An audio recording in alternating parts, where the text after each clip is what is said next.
Listen, they didn't laugh because you were funny. They laughed to see what you would forgive. That little joke at your expense wasn't small. It was a probe. A hand reaching into your space, checking if you would flinch, checking if you would speak, checking if you would stay.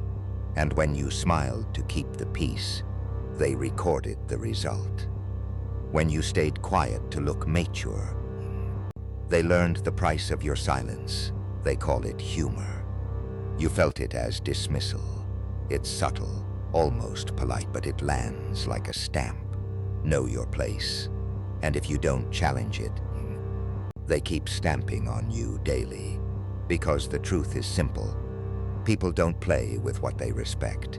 They test what they can move. They push where they sense softness. Not because you are weak, because you were trained to be agreeable, trained to be easy, trained to take the hit and keep walking, so they tried you again and again. Same pattern, different masks.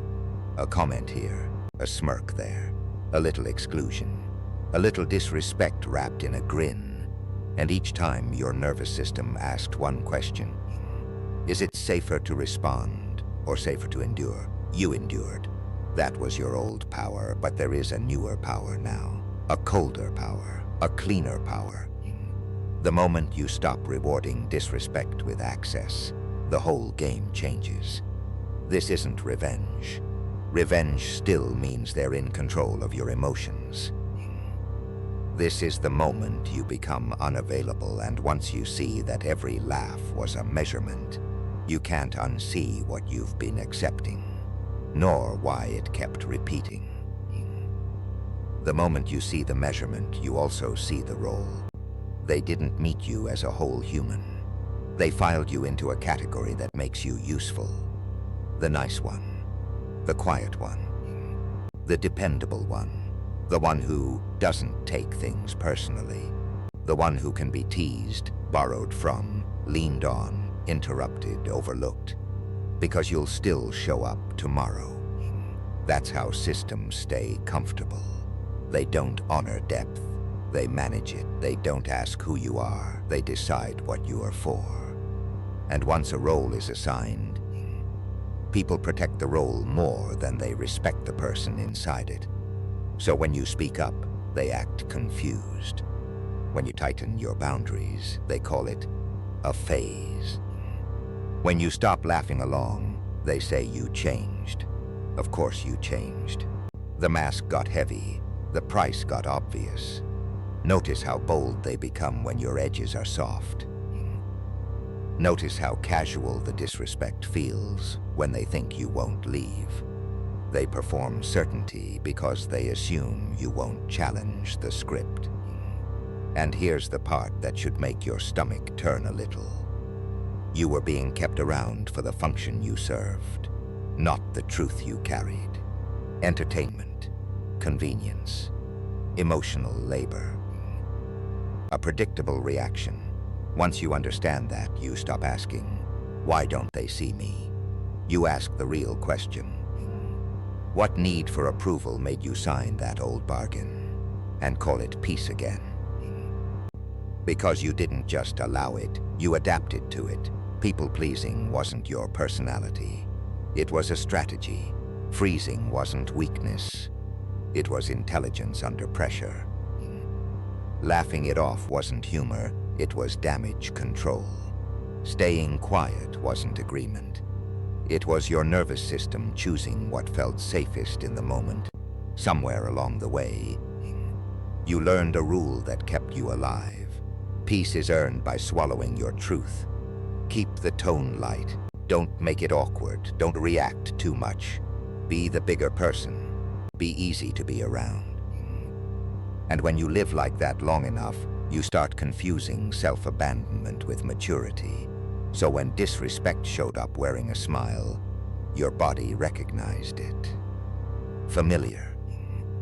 When someone crossed a line and called it just a joke, your system said, here we go again. Not because you liked it, because you knew how to survive it. That's the trap. Your nervous system doesn't chase what's healthy. It chases what's familiar.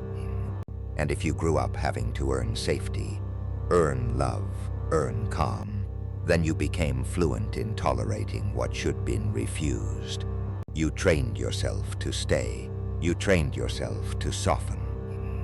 You trained yourself to make other people comfortable at your own expense. And then you wondered why they got bold. So no, you don't need more shame. You need precision. You need to see the pattern without turning it into a sentence about who you are. Because one day something changes. Your mind might still try to cope, but your body stops cooperating. And that's when the old script begins to break. It didn't happen with a scream. It happened with a silence that finally meant something. One day, the same disrespect arrived in the same costume. Smiling, casual, deniable. And your body didn't laugh this time. Your chest didn't open to smooth it over. Your face didn't perform forgiveness. Something in you stayed still, not frozen, finished. That's the switch moment. Not dramatic, just final. Because you suddenly saw what you'd been doing, negotiating your dignity like it was a favor you had to earn. Measuring your words, shrinking your reactions, editing your boundaries, just to keep a connection that kept costing you. And in that moment, a new truth rose up, calm and sharp. If someone is committed to misunderstanding you, your explanations become a donation. If someone only respects you when you're convenient, your kindness becomes a leash. So you stopped pleading your humanity into ears that only hear what benefits them. You stopped trying to be seen by eyes that only scan for weakness. You stopped translating your pain into a language they would pretend not to understand. And the relief is strange because it's mixed with grief. You realize how long you carried it. How long you tried to make it work with people who enjoyed the version of you that didn't resist. But power doesn't always feel like a rush. Sometimes it feels like returning to yourself. Like closing a door gently. Like choosing your dignity without needing permission. Now comes the part that scares the old you most. Not the confrontation, the exit, the leaving without a speech. The old you wanted closure, the new you chooses distance. Cutting out doesn't mean rage. It doesn't mean a public announcement. It means you remove access. Quietly, completely. Because the strongest boundary isn't an argument. It's absence. No more free emotional labor. No more being the therapist for people who wouldn't hold your hand for 5 minutes. No more instant replies that teach them you're always available. No more showing up to be used, then going home to heal alone. No more explaining yourself to someone who benefits from pretending not to understand. Cutting out is when your energy stops leaking, when your attention stops being community property, when your kindness stops being a resource for people who treat you like an option. And the mind will try to guilt you. It will say, you're being cold, but you're not cold. You're finally precise. You're finally honest about what it costs to stay connected to disrespect. Here's what makes this exit powerful. It forces reality to speak. When you go quiet, the noise around you reveals itself. People who valued you will approach with care. People who valued your function will approach with entitlement. Some will act confused. Some will get loud. Some will suddenly remember your worth the moment your access is gone. Watch closely. Your silence will expose who loved you and who loved the version of you that never pushed back. This is why cutting out feels dangerous at first. You're not just leaving them.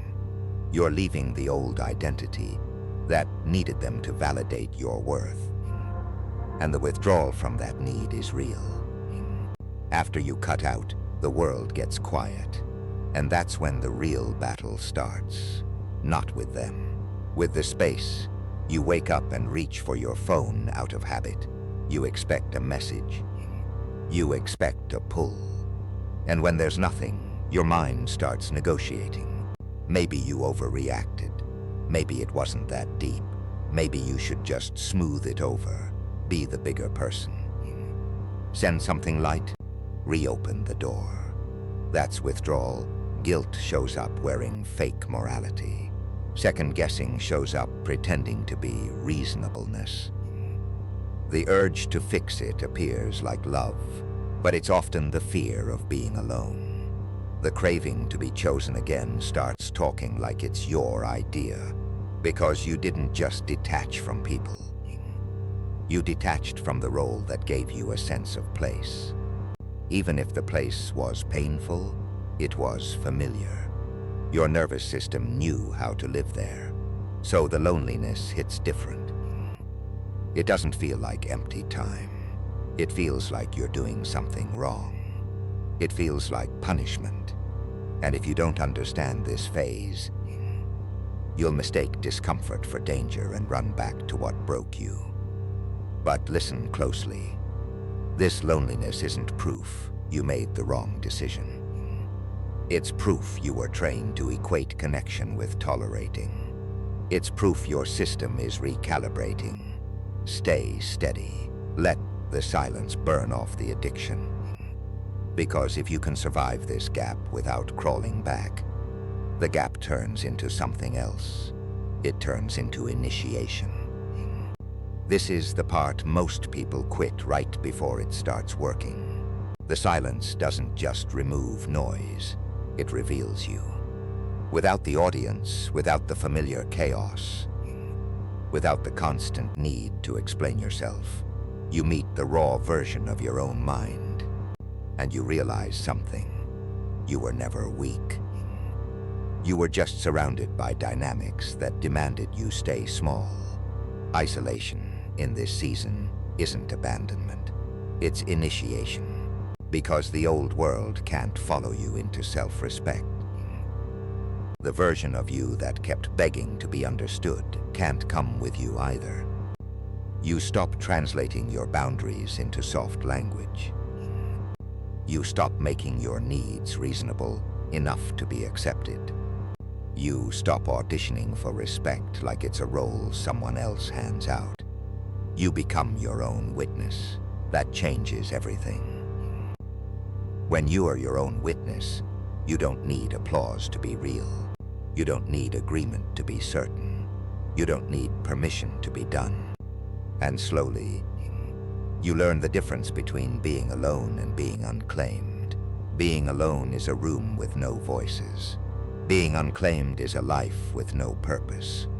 You are not unclaimed. You are unbought, unused, unavailable to cheap access, so your solitude becomes sacred, not sad.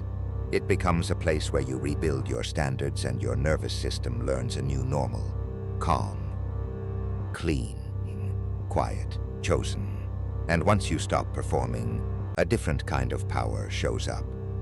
Not loud power, not reactive power, the kind of power that doesn't need to prove itself, restraint. Restraint is the upgrade they can't understand, because it removes the handle they used to grab you by. The old you reacted, you defended, you explained. You tried to correct the story they told about you. You needed the last word, because you needed to be seen accurately. But the new you notices something sharper. People who want to misunderstand, you will use every word you offer as more material. So you stop feeding it. You observe, you choose. You respond when it matters, not when you're provoked. You let silence do the work your mouth used to do. You don't rush to prove your intentions. You don't compete with their narrative. You don't chase fairness from people who thrive on imbalance. That's what terrifies weak minds. They are used to controlling you through emotion, through guilt, through pressure. through the fear of being disliked. They're used to tapping you and watching you flinch. They're used to dropping a comment and watching you spiral. But when emotional access disappears, their influence collapses. Because the game was never about truth, it was about reaction. And now your calm becomes a wall, not a hostile wall, a holy one, a boundary that doesn't scream, a boundary that doesn't negotiate. You don't need the last word anymore, because your life becomes the last word. Your absence becomes the answer. Your standards become the explanation. Your pace becomes the message. This is dominance without aggression, control without cruelty. It's not about punishing anyone. It's about refusing to be puppeteered. And once restraint is real, it can't be occasional. It has to become who you are. It has to become routine, structure, a way of living that protects your power every day. Power that isn't protected becomes a mood, and moods don't survive pressure. So you build the inner fortress. Not with words, with structure. You guard your sleep like it's sacred. Because a tired mind begs for familiar comfort. You train your body, not for approval, but for command. When your muscles learn consistency, your spirit follows. You clean your environment, because clutter is a quiet agreement with chaos. You cut down the impulsive scrolling, the random dopamine, the late-night spirals that make you miss people you already outgrew. You stop letting algorithms decide your emotional weather. You choose solitude on purpose, not as punishment, but as calibration, and you journal the pattern. Not poetry, evidence. What you tolerated, what it cost, what it taught you. You write down the moments you almost went back, and what triggered it. Your future self doesn't have to guess. Most of all, you keep promises to yourself. Small ones, daily ones. The kind that rebuild self-trust brick by brick. Because self-respect isn't a speech, it's a record. It's what you consistently do when no one is watching, spiritual, but grounded. Breathe before you reply. Sit in silence until you can hear your real intention. Practice discernment like it's a skill, because it is. Ask, does this expand me or drain me? Ask, is this love or familiarity wearing perfume? This is how you stop being emotionally accessible to anything that wants to use you. You become steady. You become clear. And when you become clear, the outside world reacts. People noticed. They test. Which means your next upgrade is simple and ruthless. Now, standards for access. Your life gets quieter when you stop handing out access like it's free samples. Because access is not a right. It's earned. And the new you finally acts like that's true. Not everyone deserves your time. Not everyone deserves your vulnerability. Not everyone deserves your attention. Those are different doors. And you stop letting the same person walk through all of them just because they knocked. Some people can have your politeness. Fewer can have your presence. Almost no one gets your softness until they've proven they can hold it without squeezing. And you don't announce this. You don't post it. You don't give speeches about boundaries to people who only listen to loopholes. You practice quiet filtering. You watch patterns. You measure consistency. You let behavior be the resume. If someone brings chaos, you don't debate it. You shorten the conversation. If someone disrespects you, you don't explain why it hurt. You remove yourself. If someone keeps testing your limits with jokes, you stop laughing, stop replying, stop returning. This is the difference between boundaries as tactics and boundaries as identity. Tactics are temporary. Identity is permanent. Identity doesn't negotiate with disrespect because identity already decided what it is. So you become selective without being cruel. You become calm without being available. You become kind without being open. And that's when it happens. The people who benefited from the old access start noticing your absence. They feel the door close. And because they are not used to consequences, they do what they always do. They test you again. They always come back when you stop being easy to reach. Not because they suddenly evolved, but because the old dynamic is starving. The attention dried up. The emotional labor disappeared. The predictable reaction is gone. And that absence feels like loss to people who confused access with ownership. So they return casually, hey you, like nothing happened. Or with a guilt hook disguised as concern. You've been distant. Or with a half apology that blames the air. If I did something, my bad. Sometimes it's sudden warmth, sudden invitations, sudden compliments. Sometimes it's subtle provocation. One little jab to see if they can still move you. This is the test. The old you would rush to explain, to clear the misunderstanding, to prove you're not angry, to re-earn your place. But the new you doesn't sprint toward bait, you stay calm. You take your time. You let silence protect your clarity. You respond slowly, or not at all, because your nervous system is no longer trained to perform under pressure, and you watch what they do when you don't give them the old version of you. Do they respect the boundary, or do they try to negotiate it? Do they show consistency, or do they escalate when they don't get what they want? You don't judge by words anymore. You judge by patterns. You let behavior prove intentions, because the moment you pass this test, something locks into place. Not in them, in you. You realize you can be missed without returning. You can be questioned without defending. You can be provoked without reacting. And that's when the old story loses its grip for good. You don't hate them. Hate is still a rope tied to the past. You just outgrew the version of you that accepted crumbs and called it loyalty. You outgrew the version that laughed to survive, that stayed to be chosen, that explained to be understood by people who never planned to listen. Your silence isn't weakness. It's selection.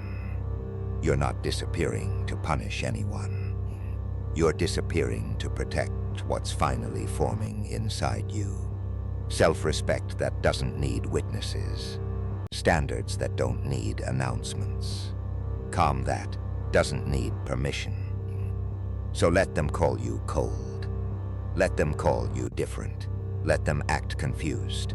Confusion is what people feel when they can't access the old you anymore. You walk forward clean and precise. No messy speeches, no dramatic exits, no chasing closure from hands that only offered entertainment. You don't chase respect, you embody it, because the truth is, you were never a joke. You were the warning sign they ignored. And now you're the consequence of what happens when someone keeps playing with a soul that finally remembers its value. Say less. Move sharper. Stay grounded.